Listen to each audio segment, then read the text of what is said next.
It began as a surge of Atlantic wind and rain, but quickly escalated into one of the most disruptive nature disaster events this winter has seen in the UK. Across coastal England, Wales, Scotland, and Northern Ireland, extreme weather battered shorelines with storm waves, flooding risks, and gale-force winds. The environment shifted dramatically as sea and sky converged in a relentless display of nature's power.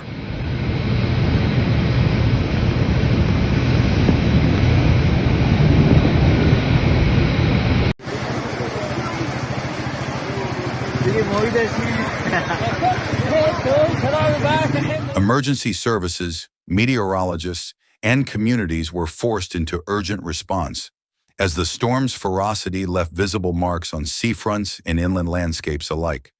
For tens of thousands of Britons, this was more than weather news. It was a defining moment in a winter of intense storms and flooding.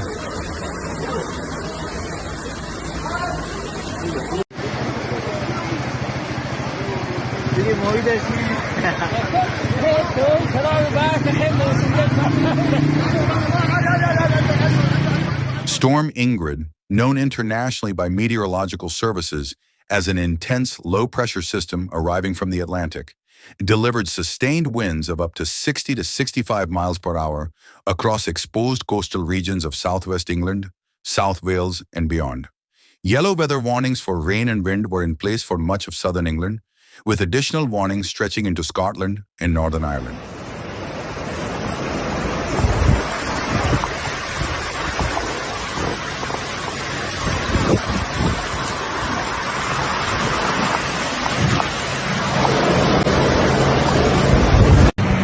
Powerful storm waves and onshore surge conditions tore away part of the historic Victorian Pier at Tynemouth, sending splinters of timber and concrete crashing into churning waters below. Local officials reported that benches and flower beds along the seafront were overturned or washed away entirely.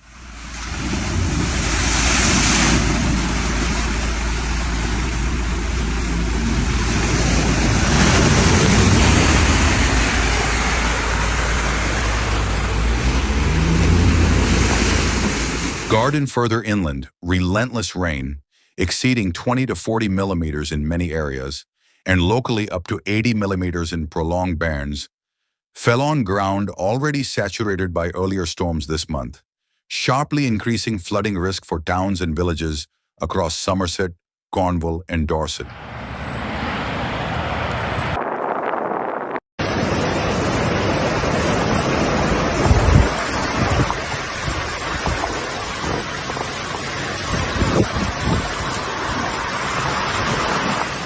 Rail networks and major roads were severely disrupted. National Rail issued warnings of service suspensions between Exeter, St. David's, and Plymouth due to seawall damage and water-soaked embankments. Motorists encountered standing water on trunk roads, while rail passengers faced cancellations and delays throughout the southwest and into Wales.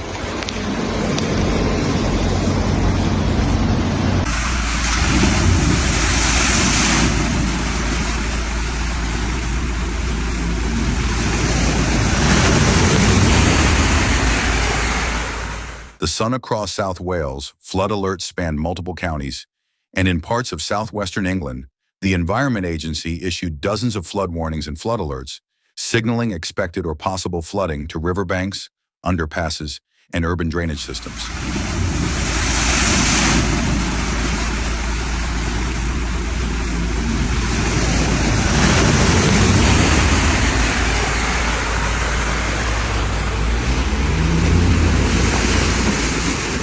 The sun further north, Scotland braced for continued rainfall following successive weather fronts.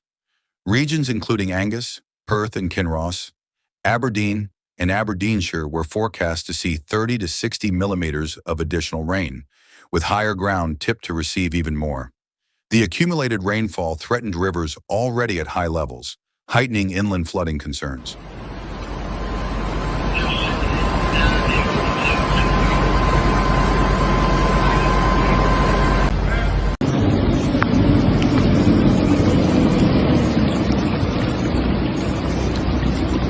The Scottish Sun Emergency Response Units across the UK mobilized rapidly. Fire and rescue teams guided residents to higher ground in flood-prone villages.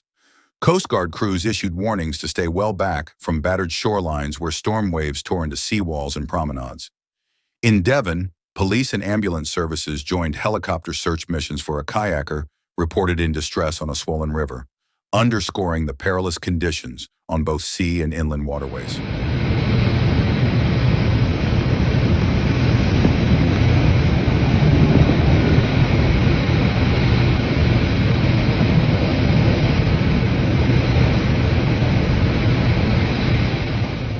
The UK Met Office, responsible for issuing official weather warnings, explained that Storm Ingrid was driven by a deep Atlantic low-pressure system drawing in warm, moist air and colliding with colder northern currents. This dynamic fueled both heavy rainfall and powerful onshore winds, capable of elevating wave heights and driving coastal surge conditions that erode beaches and assault infrastructure.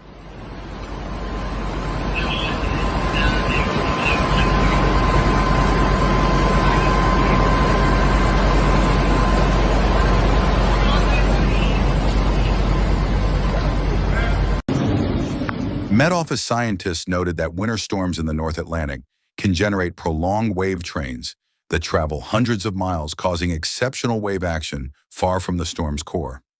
When such waves reach shallow continental shelf waters around the UK, they can amplify and break with extraordinary force against coastal structures. Met Office. In communities battered by the storm, residents reported shattered windows, flooded basements, and uprooted gardens.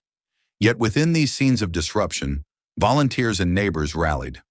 Local shelters opened in Somerset and Cornwall, providing hot meals and dry space for families displaced by floodwater encroaching on homes.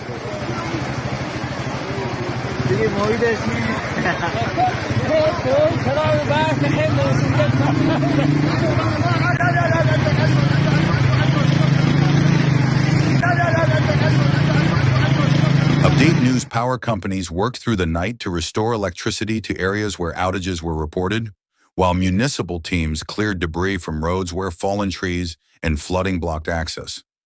Flood defenses in key towns were reinforced with sandbags and temporary barriers as water levels crept toward critical thresholds.